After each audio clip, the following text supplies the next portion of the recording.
if you recall, Arthur Drexler did a big show of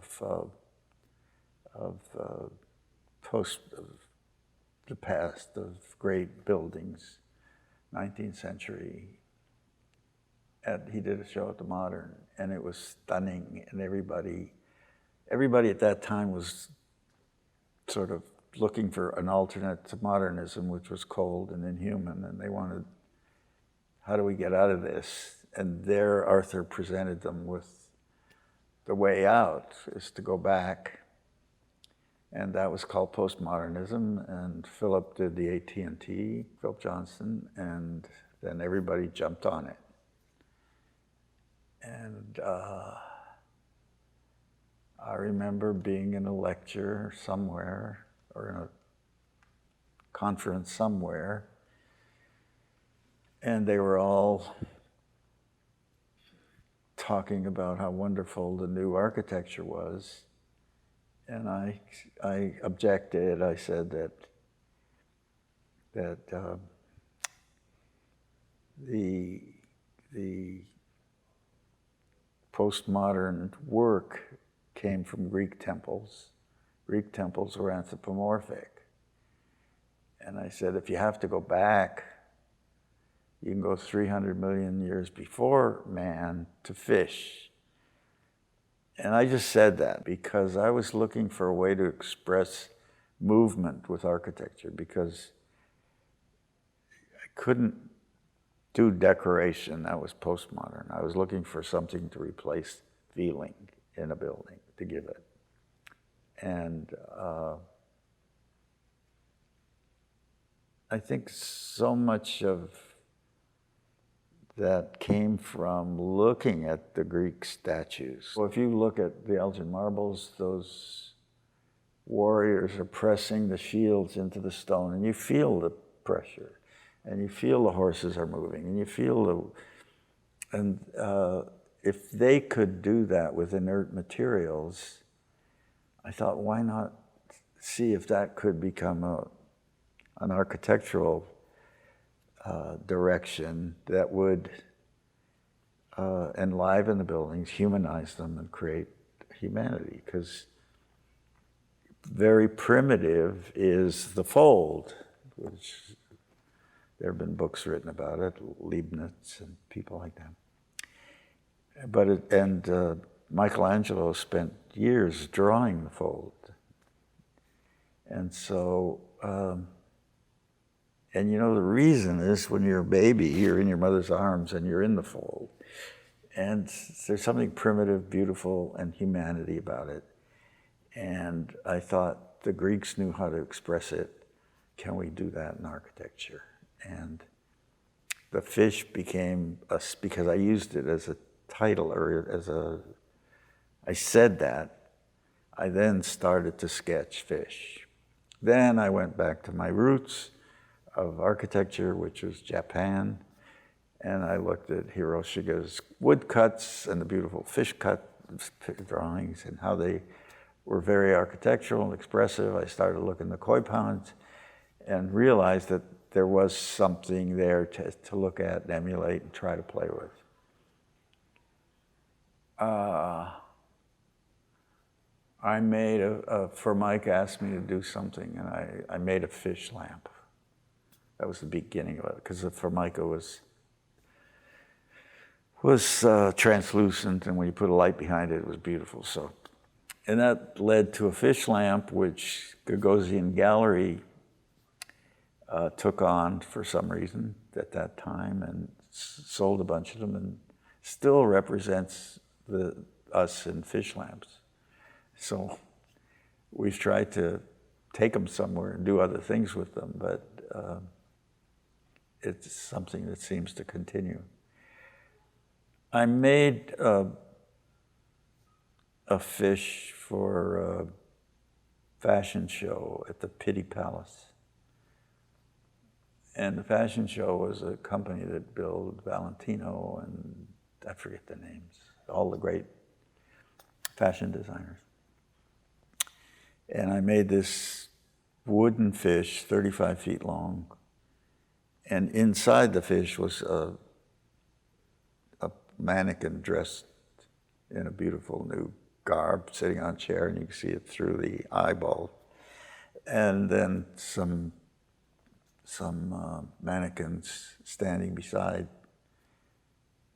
And it was embarrassing because the wood was very kitsch. The tails were there, the eyes were there, and I didn't have much time because I had to do this mostly, over drawing scent and stuff. I could never go to, I had Chiat make the fish, and it was very quick. When I saw the fish they took it to the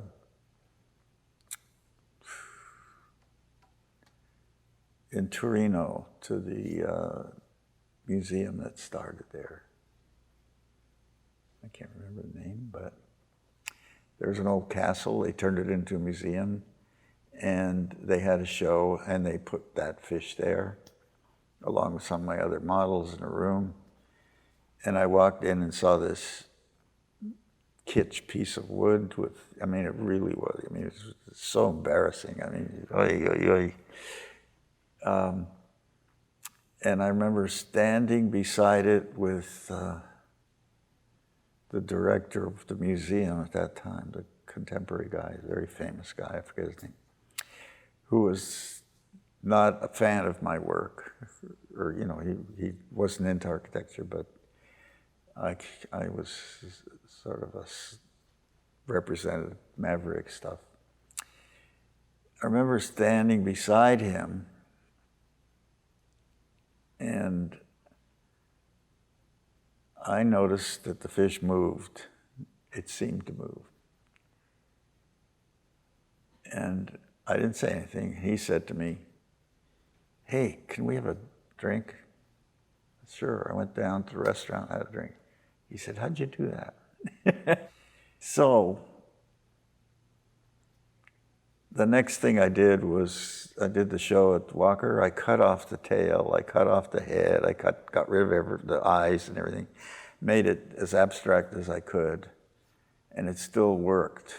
You still felt the movement. And so then I was able to take it into buildings, and that's the history of that. And the only way I could build it, I couldn't build it because you couldn't do it with descriptive geometry. The first attempts at it were kind of awkward, and that was at Vitra. But through IBM, they took me to Dassault, people who build airplanes in France, and their software, and I met with them in this office, right sitting here. And we formed a kind of partnership and started working on using their software to define these buildings so they could be built. And in Bilbao was the second building we tried it on. First one was in Spain, this big fish sculpture, where we were able to define multiple compound curves and build them. But I didn't know it could be done inexpensively. I thought, this isn't going to be slam dunk. We tried it on Bilbao, and we trained the subcontractors. I sent people over to Spain, and they spent time with the subs. And Bilbao they're the greatest people. They do things. They're willing to do things and make things. If they believe in it, they'll. If you're not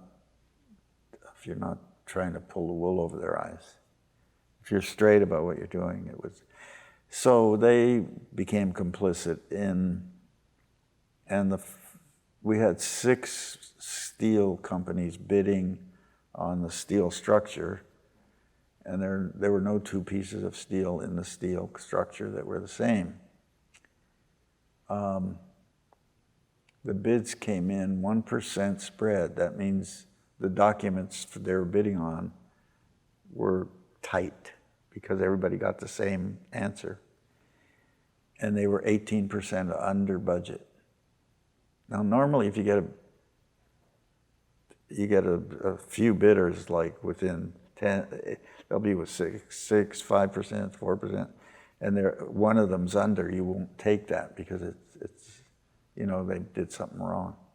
When you have 6 bidders, 1% spread, and they're 18, all of them are 18% under, you can pick anyone you want, which is what we did. And they lived up to it. So that was nirvana. That was, eureka, the eureka moment, Archimedes.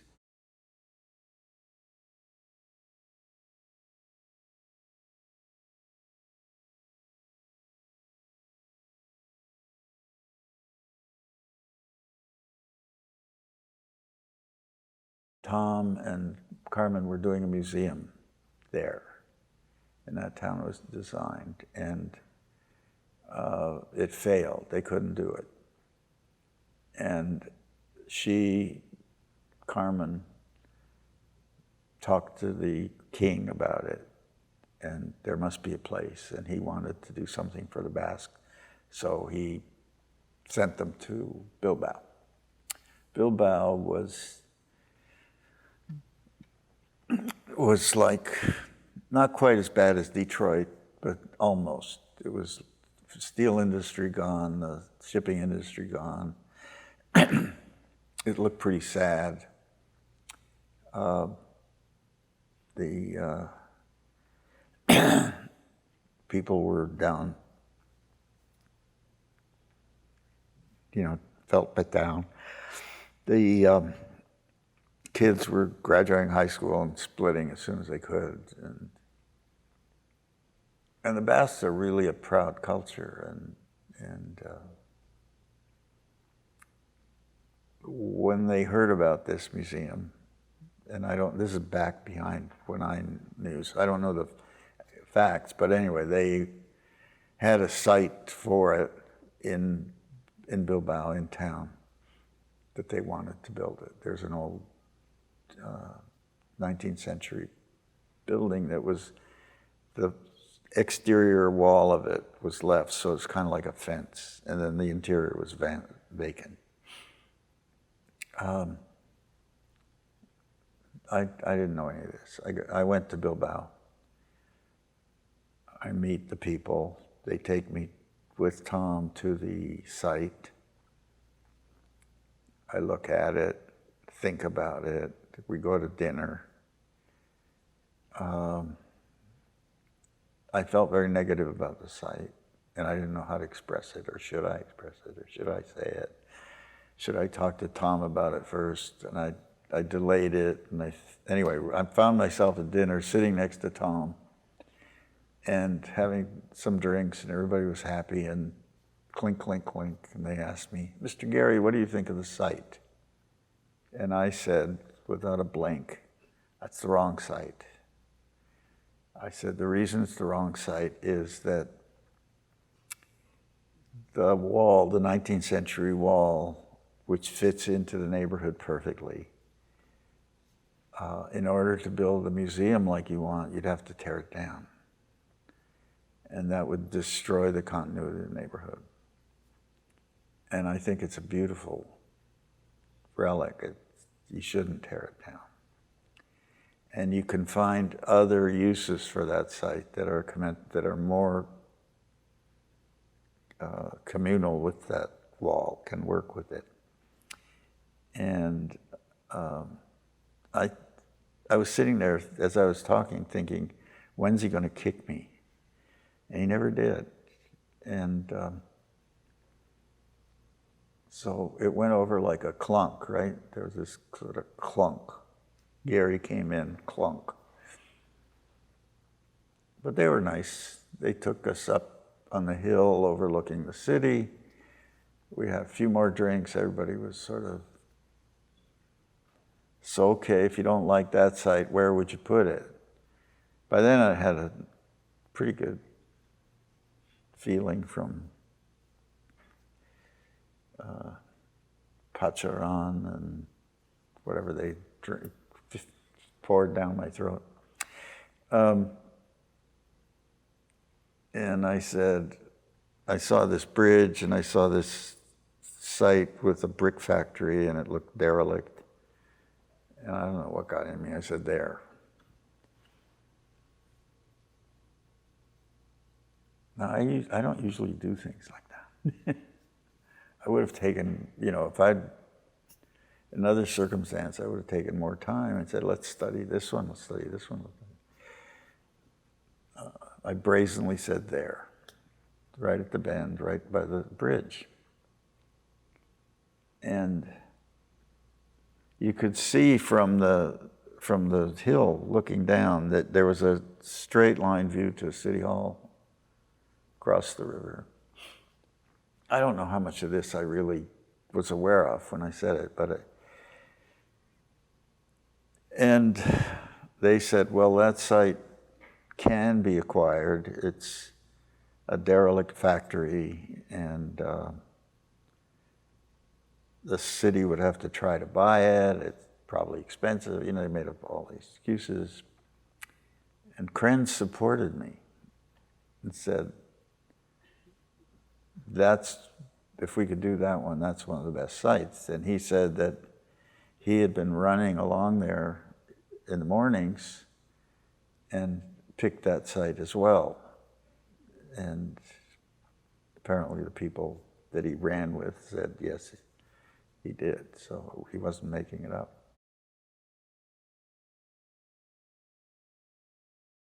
I'd been talking to him. I knew that he had his eyes on a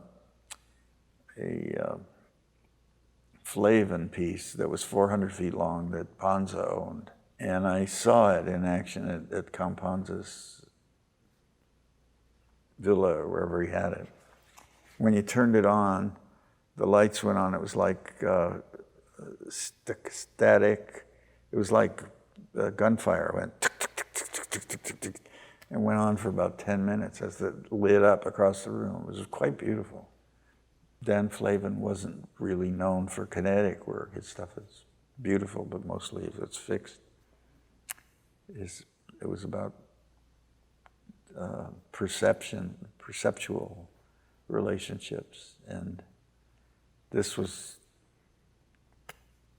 like a gunfire and lights. It was quite beautiful. And so that meant we had to have a 400-foot long something. So that's why that big, long building.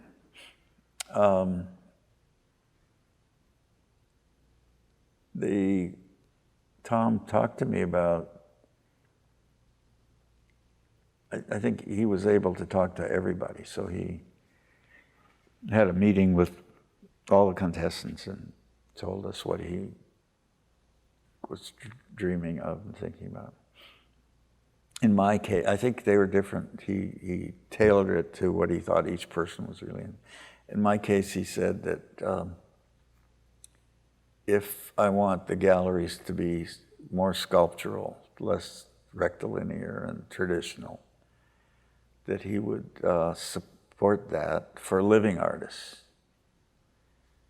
He said, for the artists who are no longer with us, I would like you to think of more traditional galleries. But they don't have to look like everyone else. You can turn them into something that you can do with them. So that's the plan of it. I brought to it the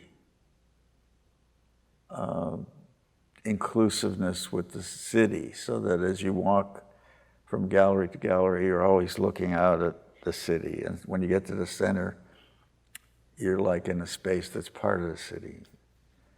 And that's because of going to the Met so many times and being sort of claustrophobic and spending 4 hours going from gallery to gallery with no relief, kind of. Even though the work was incredible, I came out drenched. I want to go to sleep. was hard to. So I felt like in Bilbao that there is some virtue in visual virtue in the city, the hills around, the bridge, and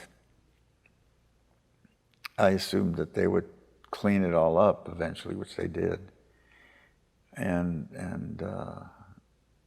it would be a big asset for the viewing of art. So that's what led to the building.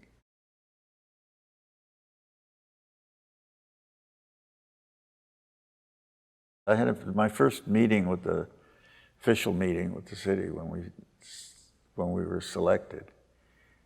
They asked me if I could do the equivalent of the Sydney Opera House, because they said, and this was the Minister of Commerce, John Azua, who's still there, that they wanted to they needed to make money, they needed this to be a generator, a commercial generator, to bring people to, and I, what do you say to that? You say, I'll do my best, but it's not a slam dunk. I don't know if I can do it. I mean, I haven't done it before, but maybe.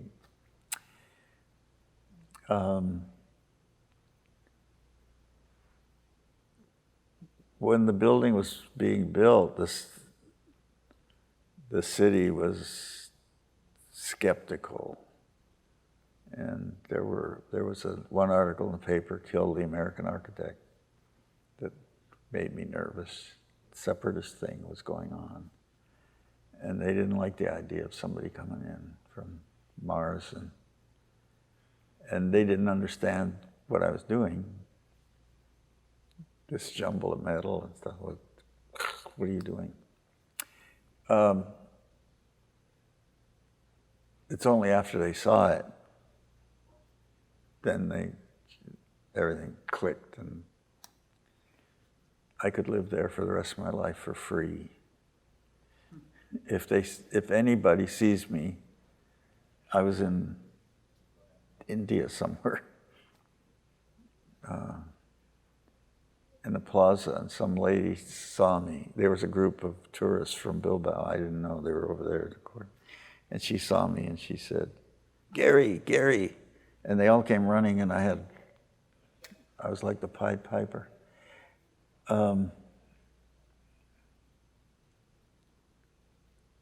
I think it obviously it worked, and I'm happy it worked, and I don't know why it worked. It's a magic trick, I think. I did my best, and that's what came out. Since it's opened, it's earned close to 4 billion euros for a city, which changed the politics, there's no more separatists. Whatever's left is very insignificant now. There's a big smile on the community. The building brings in people. The shows, uneven, but they've gotten better. Tom, no longer director, so Juan Ignacio kind of took over, and he's not an art guy, but he's a quick learner, and he's very respectful of me and the art, and so they're all family now. I mean, on my 85th birthday, Berta, my wife, wanted to do something for me. And I said, I'd love to go to Bilbao and spend 3 or 4 days with the half a dozen friends that we're close to, and just hang out with them. So I called Juan Ignacio and said, "Do you think we could do something really quiet? I'll just come." And, "Oh, yes, don't worry about it." Guess what he did? 250 sit-down dinner. Daniel Barenboim came from Berlin, played the piano for me. And they had people on television like Norman Foster and Herzog and Klaus Oldenburg and everything. So I feel loved there anyway.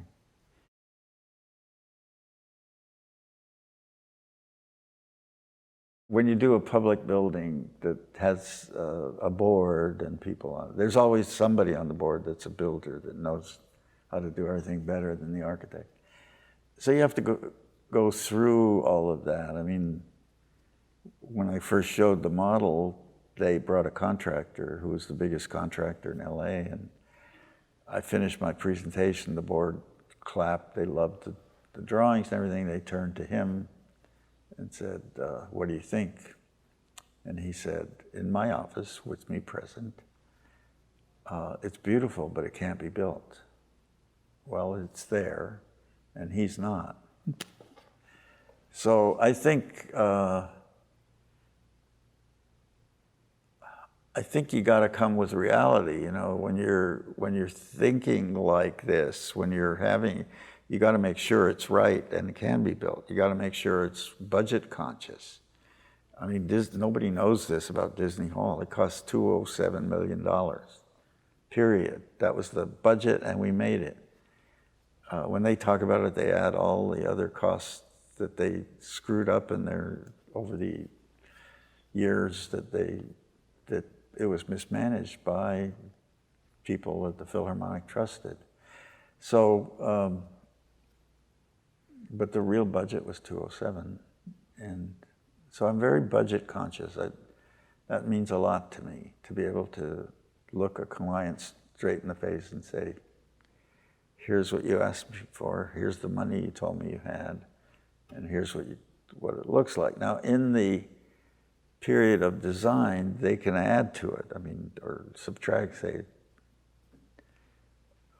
no, I want it higher, and that costs 20 million more, and you say, okay, are you willing to do that? That's what happened in Australia. The building had an X budget, I think it was $80 million, and it was a box, and I was getting excited about making it, and they said they needed a high reader and blah, blah, blah, and so that was a 20 million extra. We made models, showed it, they showed it to a donor, he gave him 30 million extra to build it that way, and it's built. That satisfied the needs of the client, but at least it was done respectfully in the process, and I really rely on that process so that we go through it, come out the other end, and we're still friends. And 98% of my clients and I are still friends. We talk to each other and trust each other, and so Bilbao was right on budget. You can do it. It can be done if the budgets are real and the expectations are set real and they're explained along the way. That, you know, if you want a marble kitchen top, that's cost $50 more. Well, okay, it's your choice, but you don't have to do it. I don't have a gun at your back to say you got to have that marble. And I love that it's an open.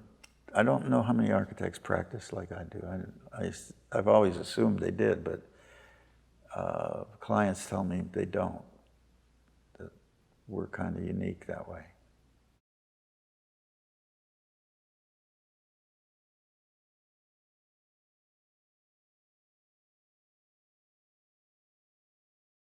My grandmother played with me on the floor with blocks when I was 8 years old in Canada, and she got cuttings for her wood stove from the shop. So they were like bandsaw, jigsaw cuttings, and they were odd shapes. And we used to make fantasy cities. Grandmother, you know, so it was like a license from an adult to play, creative play. Anyway, when I didn't remember that until I was struggling with what I wanted to be when I grew up. And I was a truck driver in LA going to City College, and I tried radio announcing, which I wasn't very good at. I tried chemical engineering, which I wasn't very good at, didn't like. And then I remembered, somehow I just started racking my brain about what do I like? Where was I? What made me excited? And I remembered art, that I love going to museums, and I love looking at paintings. I love listening to music. Those things came from my mother, who took me to concerts and museums. And I remembered Grandma on the blocks. Just on a hunch, I tried architecture, tried some architecture classes. And at first I didn't do great. In fact, I flunked the first class in perspective drawing, and it really got me angry. So I went back and the next semester and took it and got an A. And then I had a architecture drafting class, which the teacher and I got along real well. He was an architect. At the same time, I was taking classes at USC, summer classes in ceramics and art drawing, art design. And the ceramics teacher, Glenn Lukens at the time, was having a house designed by Rafael Soriano. And Glenn somehow looked at me and said, I just have another hunch. He said, I'd like you to meet Soriano. And I did, and I watched how Soriano, guy with a black suit and a black tie and a beret, it was real, really funny guy. And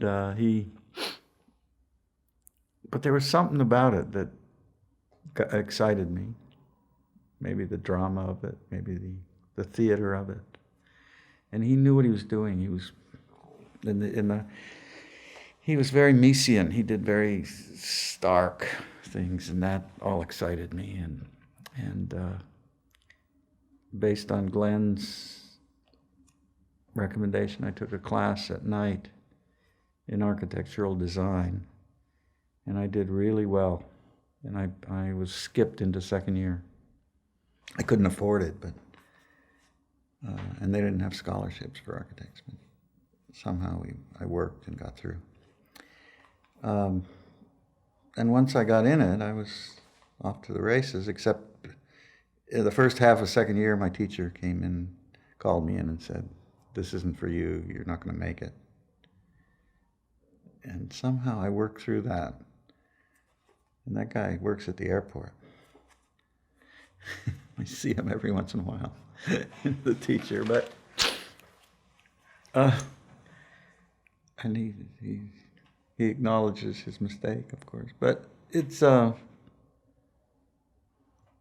just sort of kept going. It was dogged persistence once I got into it. What got me excited in the beginning were the social issues. I come from a very lefty, liberal family, Canada. And architecture looked like it was the panacea. You could make housing for the poor and make wonderful cities and blah, blah, blah. City planning and the future and so on. That was the initial turn on. And all the way through, that lasted me all the way through school, actually.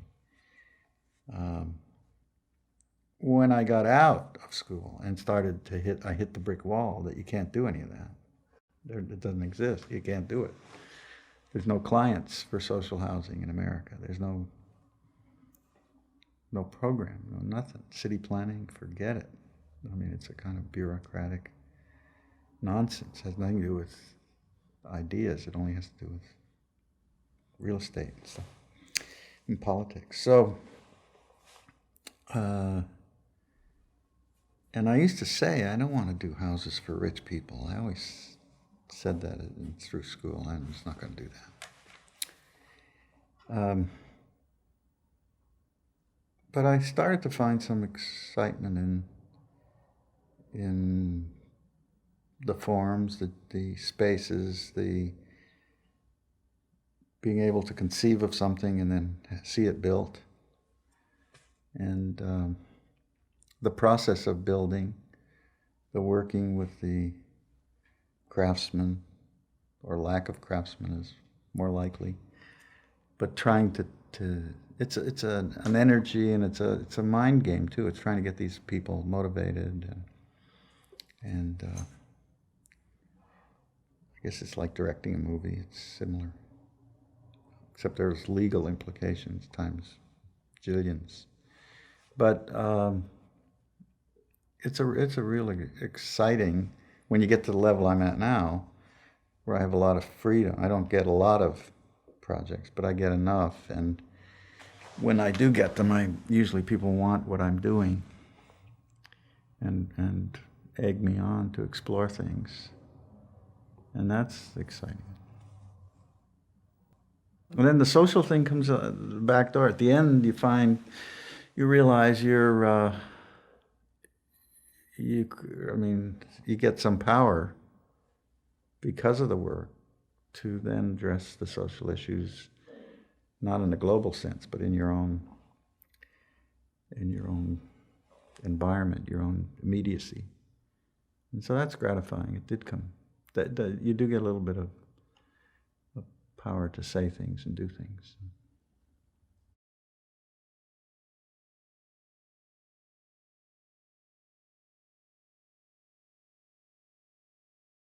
Up until the point where I did my house, which is in the late 70s, most of the work, up until that point, I think, I thought of myself as an architect, as a service business, as a, I was working on Santa Monica Place, and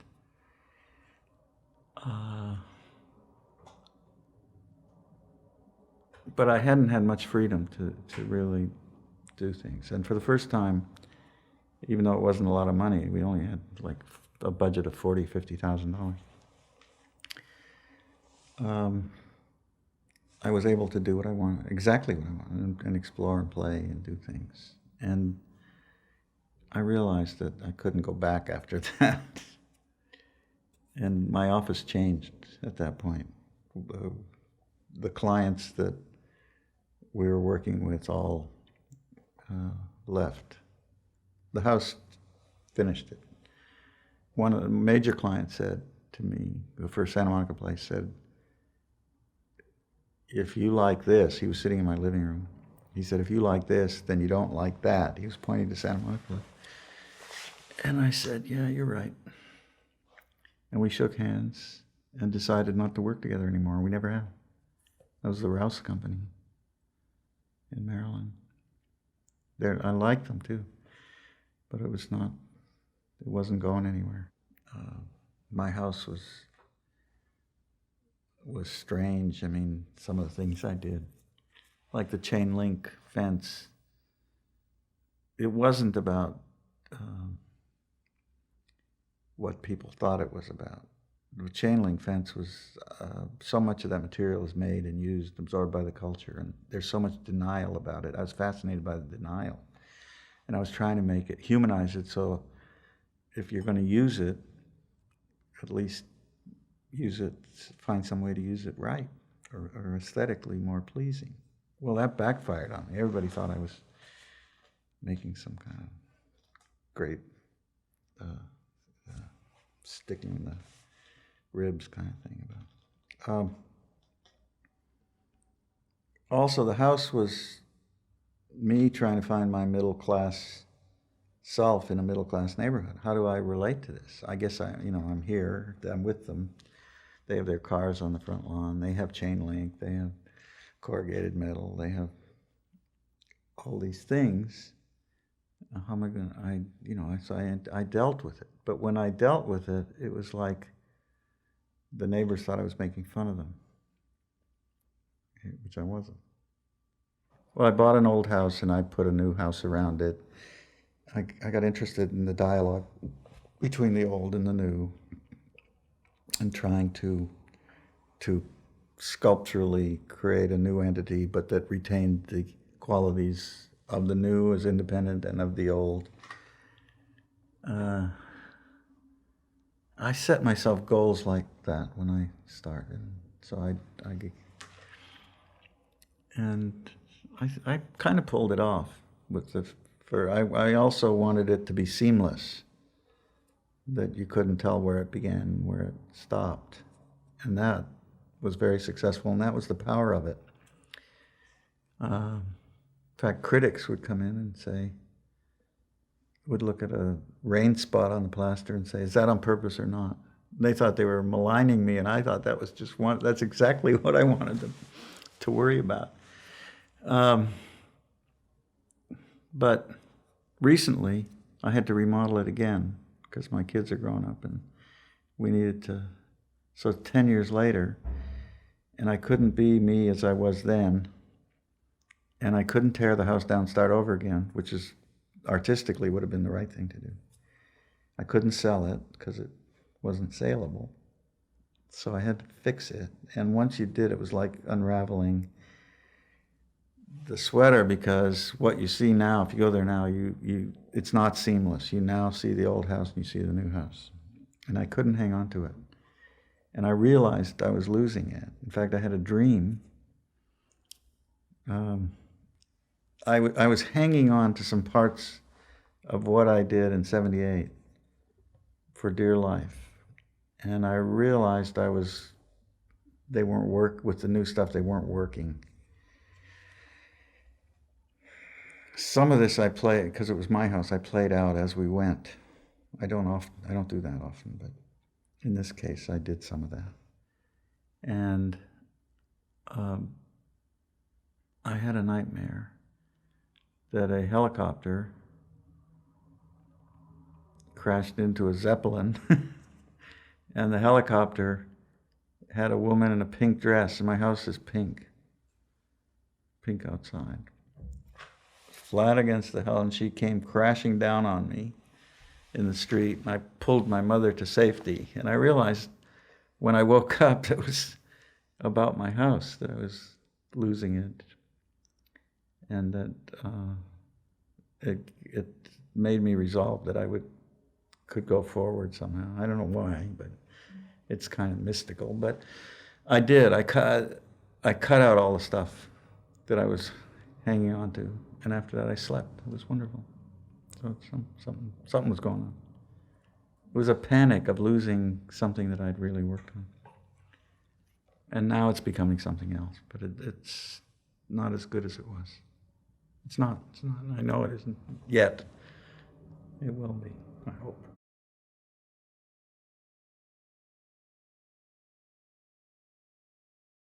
I was looking for the moment of truth, so to speak. Is what do you do if you have to invent, you're faced with a white canvas? I mean, you've thought about it, but what is the gesture, and where does it come from? And I kind of got in my head that was the moment of truth, when you're facing yourself and what you're going to make. I realized that in architecture, even though it took a long time to get to that moment of truth, that we had to investigate site, we had to investigate program, we had to investigate budget, building department, codes, community relationship, all those things. But ultimately, you sat down with a bunch of sticks and stones and models and paper and drawings, and there was the same moment of truth of what do you do? And it's trusting that it was interesting to me that the artists did that they, I forget the story of Jasper and the beer cans, but he was trusting a moment in his life where that was funny, and he just put them together and did it. It became a signature piece. And I spent time with Rauschenberg a lot during the Combine period, I think just around the Combine period. And he had a big influence on me because he was very free and not full of philosophy and why I'm doing this and that. There were, some of the artists had this anchor of having to be, relate sometimes to Hegel and Kant and Nietzsche, and it was sort of baggage that they brought to the table that was irrelevant. I mean, it was in their head and it was relevant, but it was irrelevant to this moment of truth. And so I found the artists that were kind of dumb smart, that were really smart, but didn't parade it, that were willing to take the risks and stuff. And in LA, when I started doing my architecture, I got the first few buildings, like the Danziger building, got a lot of criticism from the guys I grew up with in architecture. Without naming them, but I mean, they were friends. The ones who are alive are still my friends. But they didn't understand what I was doing. And it was just a little box, so I couldn't understand why there was so much feeling about it. And I didn't know how to talk to them about it. I couldn't get that kind of rap that justified one thing or another. And the artists were making things. It was more hands-on. They were, Larry Bell was working with the glass, and I spent a lot of time in his studio with him, talking to him, and he would take breaks on the guitar and sing he'd make up funny songs. And Billy Al was doing some slick paintings, and there was no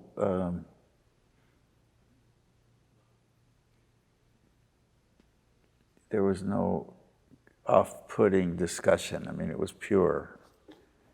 And I liked being with them, and I liked emulating them. It felt right for me.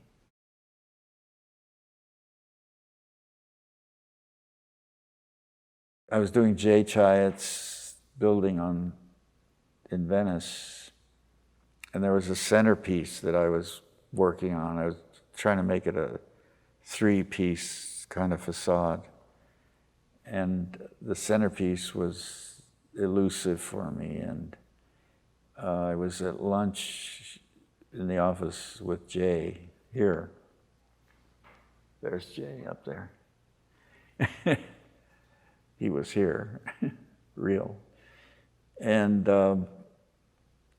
we'd had a few drinks, and he kept saying, "Come on, what's the centerpiece going to look like? What's it going to look like? Come on, Frank, I can't wait. What's it going to look like?" And from the student thing where we did buildings in the lagoon in Venice, there was a little model of binoculars that were this high in red. And I just picked it up and put it there. And he said, "Wow, that's great. Can we do that?" And I said, "Well, that's Oldenburg. I can't tell him what to do. I can't call Claes and say." He said, "Call him." So I called them, and they were a little hesitant, and of course they wanted to see more about it. Anyway, long story short, they did it. They designed it. I told them they had to have windows in it, so it was going to be architecture, not an art. And it's still there. And Google has the building now. I think the issue though is, what is architecture and art? That's now, in the Middle Age, in the Renaissance, it was an art. Giotto became an architect, and Michelangelo became an architect. All those great guys became architects. So that was a normal thing. Somehow in our times, it's become a functional object that we have an AIA, we have organizations. It's become very businesslike and is antithetical to being a work of art. And I think I'm since I had my epiphany about the moment of truth and all that being the same, I've tried to keep it on the plane as art. And even though some of the artists are upset about that, or have said publicly, I'm a plumber, Richard Serra, for example, that I think that's what's kind of been missing in the profession, is that sense of responsibility to that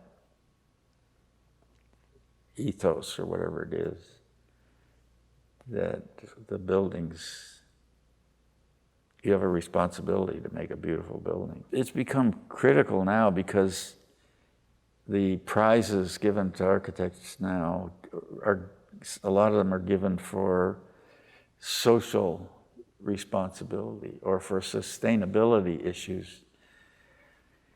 And I think most of the architects I know, including myself, have always had a sense of social responsibility, and we've also always had a sense of I mean, my house, which was 78, I put a skylight in the top, and on a hot day I push a button, it's opened, it ventilates, and in 15 minutes the whole house is cool. The Indians did that in teepees, so I think we don't need to be leads and all that stuff, and we don't need to be lectured on social responsibility. I think we are by nature. And I think that's pretty much the feeling in the profession. I teach it. I've been teaching a lot, and the kids come into school with that, absolutely with that intent that they're going to be doing good things for the world.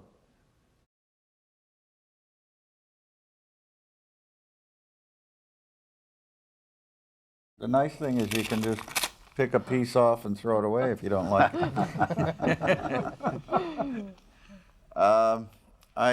I had made some chairs earlier, and they were shown at Bloomingdale's. I made them out of paper, and they achieved some kind of commercial success, and it scared me, and so I stopped them because I wasn't ready to be a successful furniture designer. I still wanted to be an architect, and somehow I thought that was going to end my life. So I stopped them, and I started making chairs that I thought nobody would like, and that's what these are.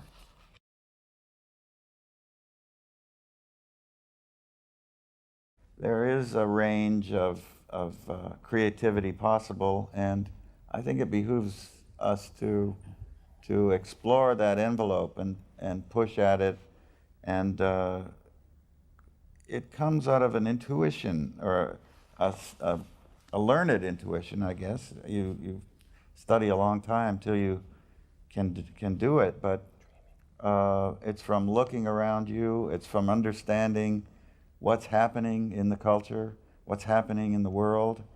It's a really big picture because there are no real rules. If you look at the world around us and you think of all these adult and intelligent people who have gathered together over the years to create the biggest mess, it always looks like that.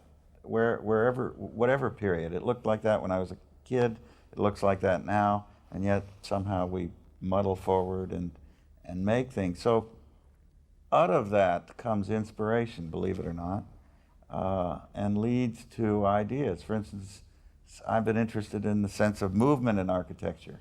Well, who cares whether a building looks like it's moving or not? And maybe they shouldn't, but that's something that interested me.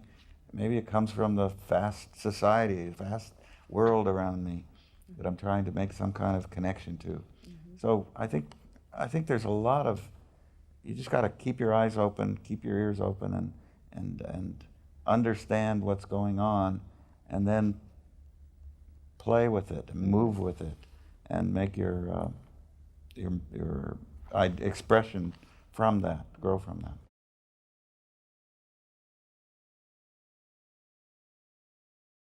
I don't think it does. I think it's wide open. There's, you curtail your own imagination if you do it. Certainly, budgets and politics and sites and there are constraints. Gravity is a constraint, finally.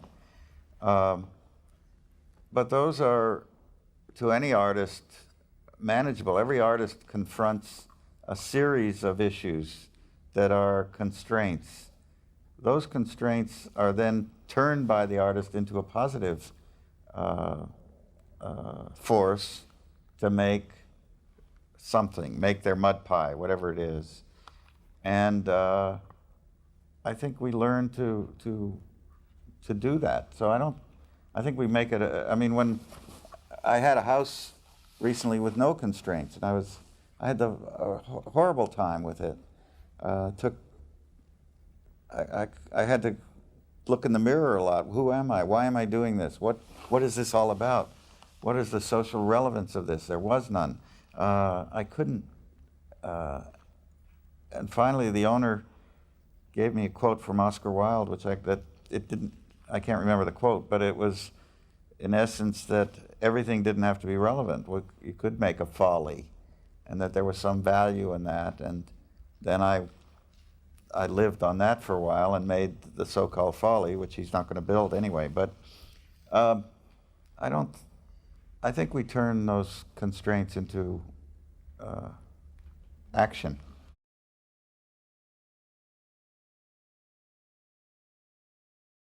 They wouldn't get built if they didn't respond to the programs. In this case, it's a museum in Bilbao, Spain, for the Guggenheim of New York. This one is in Toledo, Ohio. It's an art school. All of these buildings have very strict functional programs that have to be honored and met and explored. I look at these programs and many times question them and try to present the clients with opportunities they haven't thought of, and that involves them in the process. So at the end, a building is a product of working with the client. This is in Czechoslovakia, Prague, on the beautiful river. It's adjacent to 19th century facades in plaster. And unfortunately, this doesn't show context, but the building is nearly completed, and it blends, even though it has its own body language, it fits very well into the form of the city. I think the function is like the budget. You have to respect it, honor it, and deal with it. And if you disagree with it, don't do it.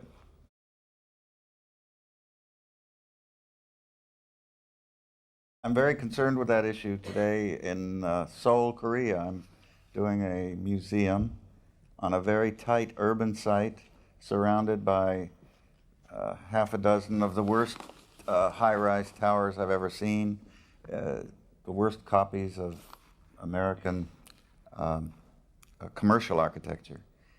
But on the diagonals, the site looks at the mountains and looks at some shrines and temples.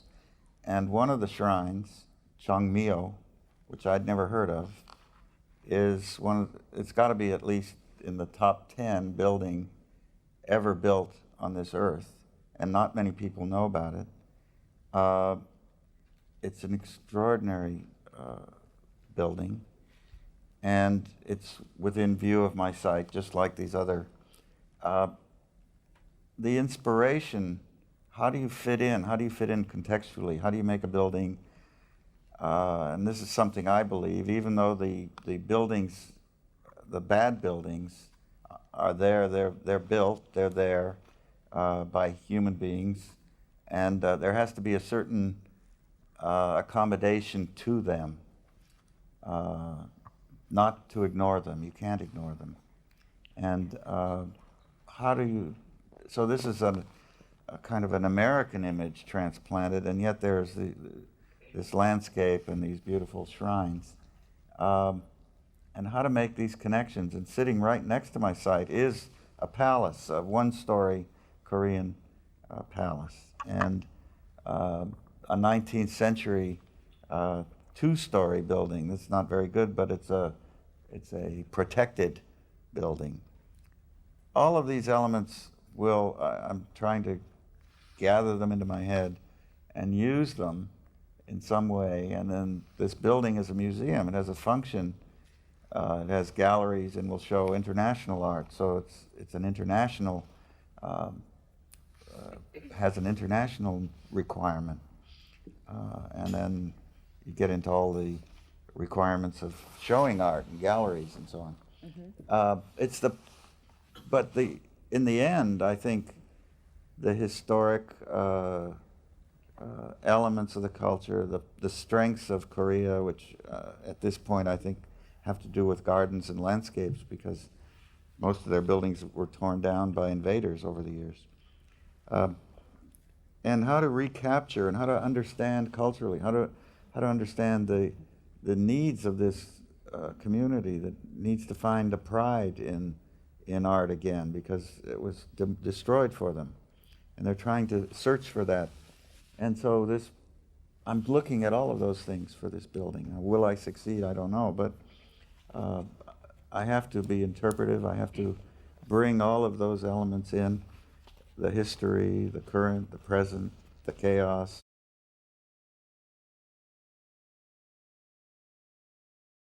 I hate all the computer images that I've been confronted with from the beginning until today.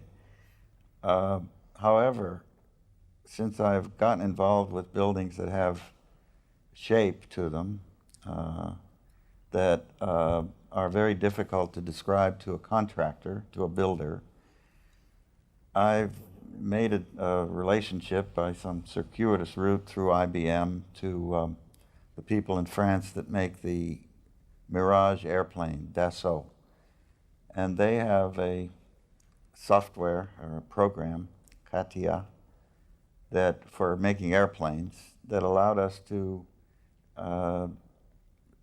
describe steel structures and curved structures in a way that demystified them for the builder, so that they weren't afraid and didn't add, superimpose fear costs on the project.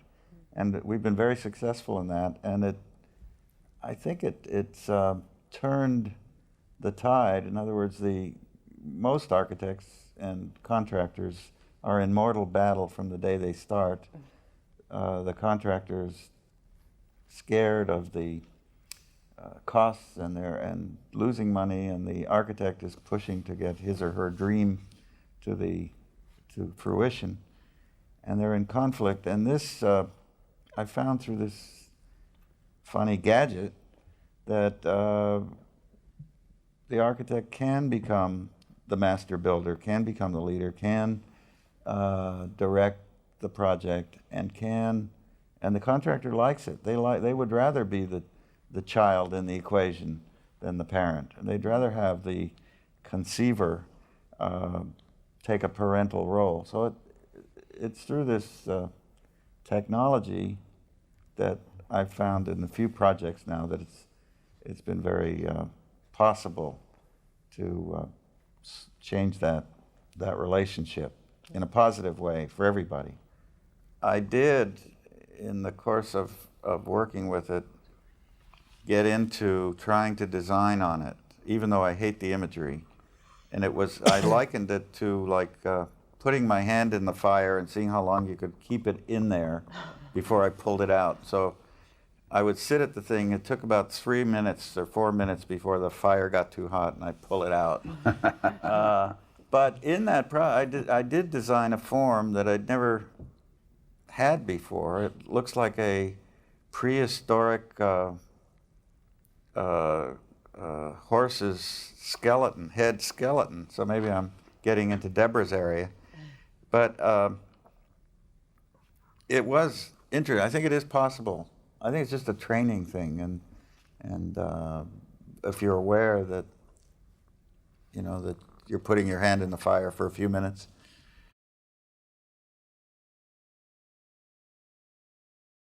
I hang on to democracy, sort of, even though it's not perfectly practiced, that this has changed the game a lot. And you see a lot of architects, a lot of ideas, a lot of being more accepted. There are more all-star architects today than there were when I was a kid.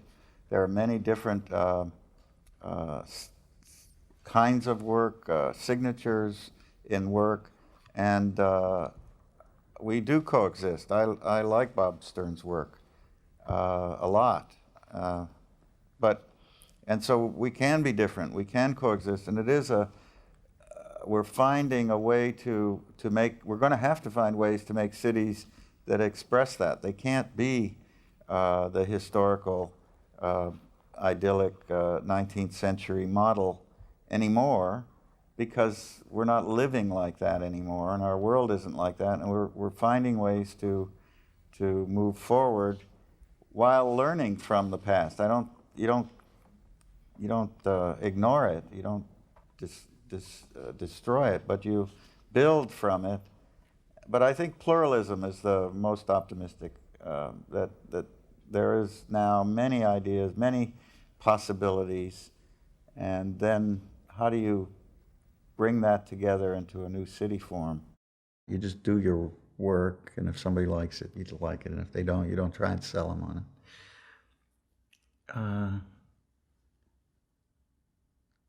I think that most of the world wants to live in the past.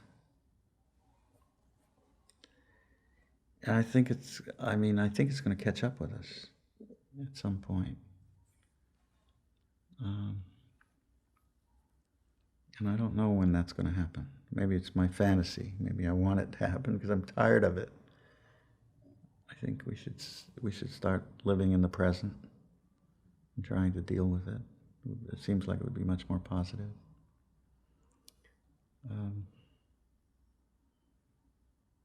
But architecture, I think the blurring of the lines between art and architecture and has got to happen. I don't think these categories are working very well. I'm finding the crossover much more exhilarating, much more interesting, and the collaboration much more interesting. In architecture, I don't think you can build Rockefeller Center today.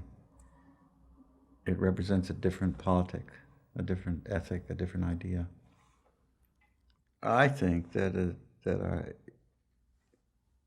our politics suggest that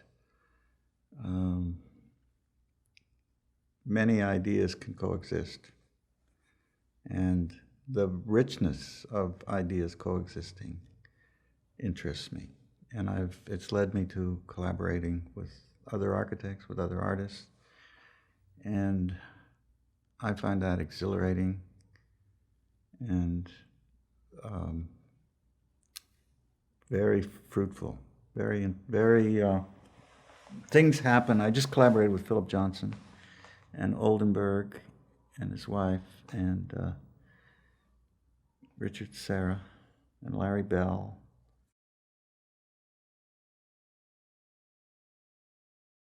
It's very painful when these things happen, but when you do houses, you're dealing with emotion at some kind of high pitch.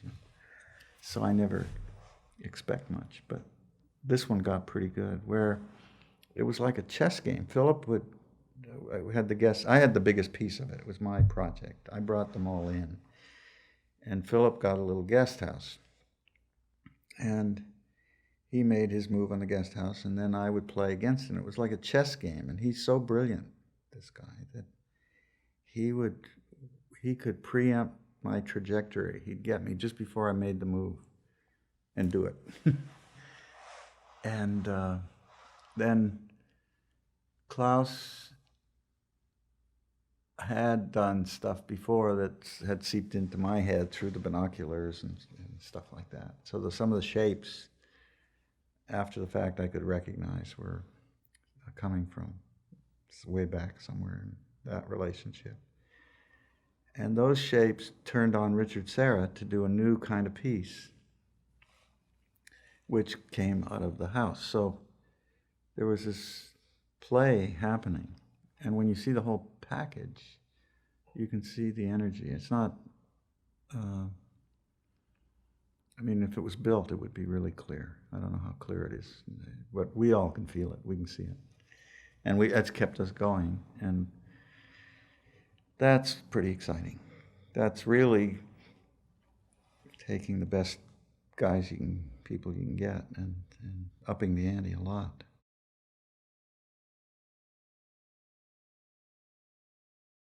I think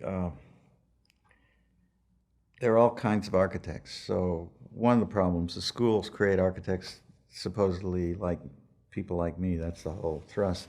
And not many people can do it. Not many people.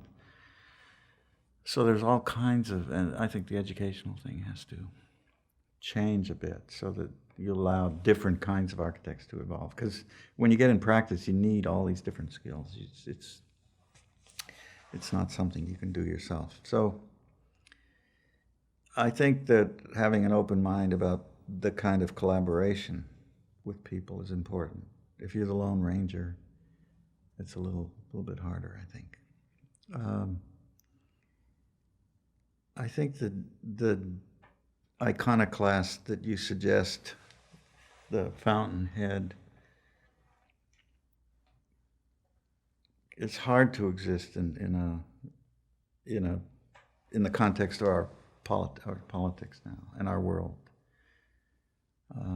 There are a few people that try it and get away with it, but I don't see them. The people that do it, I don't see them producing what the guys who used to do it did. So it's not. I mean, it's a pose then. It's not real. I think you have to be a collaborator on lots of levels. You have to be willing to be a leader in the collaboration. But you have to be able to work with the clients and inspire them to more than they. I mean, usually when they come to me, they're ready for. They want to do something special. And, even the Disney Hall thing, they really wanted. They carved out a real free path for me. And even today, with all the troubles, they're not really hitting at the design as the flaw. So it was. I guess at a certain, I'm 66, so you get to a point where you get some powers and some credibility. It took a long time. With certain people, it's not with everybody. The U.S. government won't hire me. They laugh. Patience, but hanging on, being relentless, just never giving up. I guess that's patience. And having a vision, I mean, you got to know where you want to go with it. You got to know and how to explain it. I used to think that the explanation robbed the essence out of the thing. It was sort of, I didn't want to take that. I mean, there is a feeling of that in the art world or in architecture. But I discovered that the more I could explain myself, the better it was in terms of the relationship with the other people. And that even when it became very intuitive and I didn't know exactly where I was going, I could analyze it for somebody and tell them what I thought I was doing and why I thought I was doing that, and how it fit into the history of my work. So I think in my case, I find the clients very important to the equation.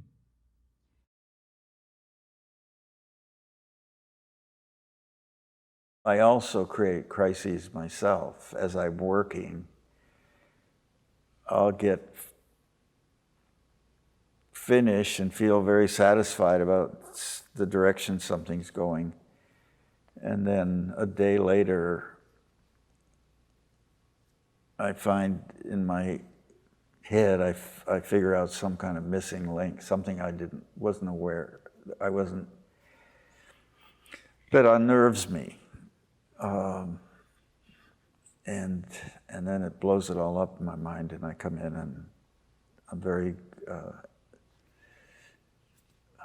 bad mood and don't know what to do, and I pull the team around, and I have a lot of talent here in the club, so to speak, and I get a lot of support from them, and so that's been helpful. But I think it's healthy to question. Usually it turns out better after I go through this thing.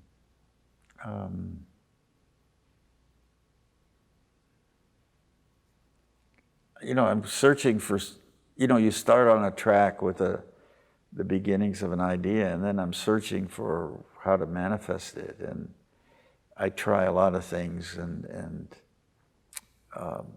sometimes things look,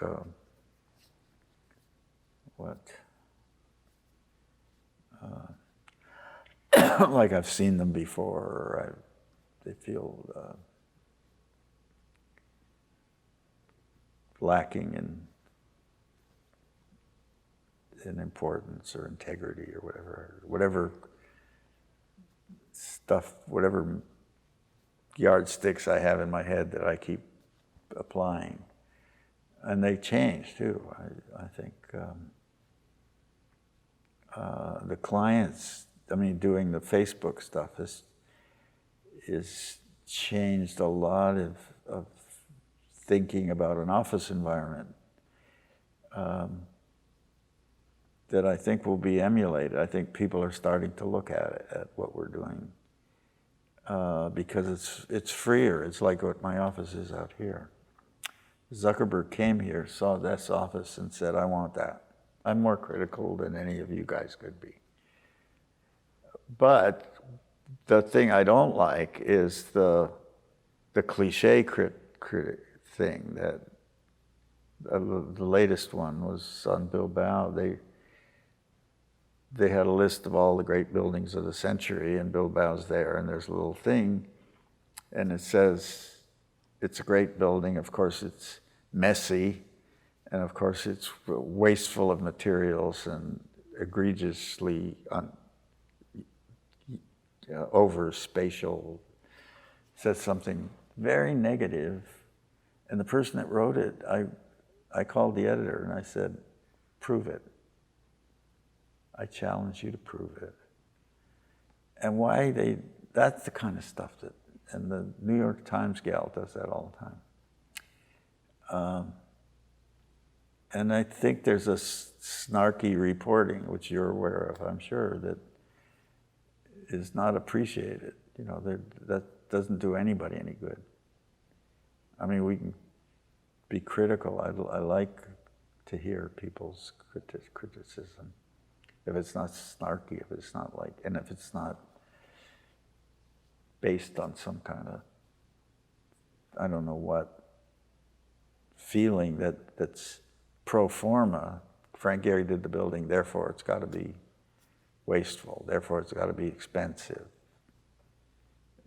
I've tried this in a lecture with business people. I just started the lecture and I said, before I lecture, what I'd like to ask the audience, how many people here think my buildings are expensive? Everybody puts up their hand. How many people here think I'm a prima donna? Everybody puts up their hand. Well, both things are not true. So there is that kind of assumption that if somebody does something that's free, that they must be a prima donna, they must be expensive, it must be, and those are, so if critics did their homework, then we could have a real discussion. They could disagree with the forms and the character of the space or the direction it took, but get the other facts right.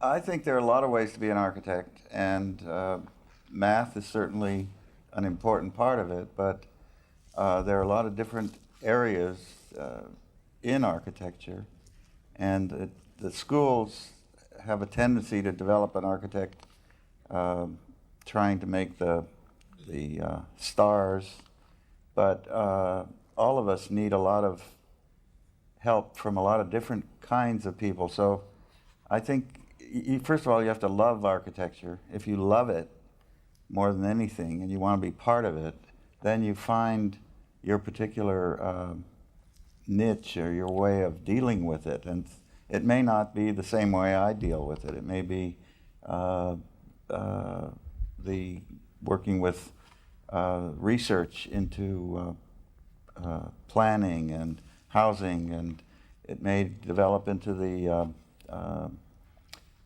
materials research. It may be in graphics as it applies to architecture. It may be in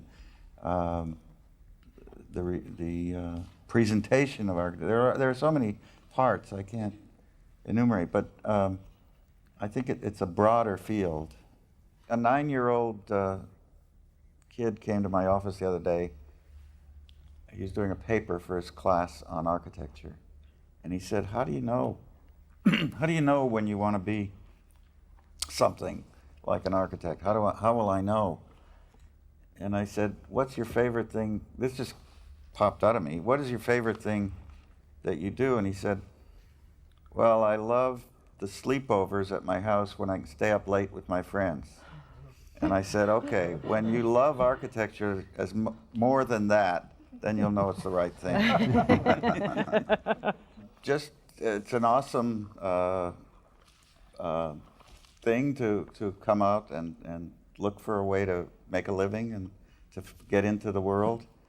And it looks awesome, and it's huge, and some of us do things now that make us look so smart and like we've conquered it, but it just takes baby steps. You start a little bit at a time, and it grows, and you can do it, and we're just normal human beings, and we did it, so you can do it.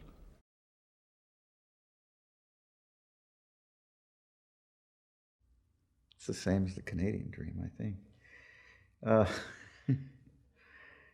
The American dream is about freedom, free expression,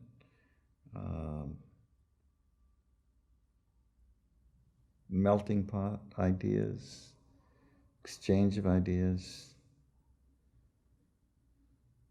That's my American dream. It's very naive, I think. But I hang on to it. I'm scared of the guns and the stuff that's going on. And if you look at my career, I'm realizing an American dream. I'm having a great time. I'm certainly appreciated by enough people to make it feel good. And I'm getting to act out a certain game, or whatever you want to call it. And I think it is contributing something to the world. Now, how important it is, I don't know. I don't have any illusions or visions of grandeur about it, or sense of that.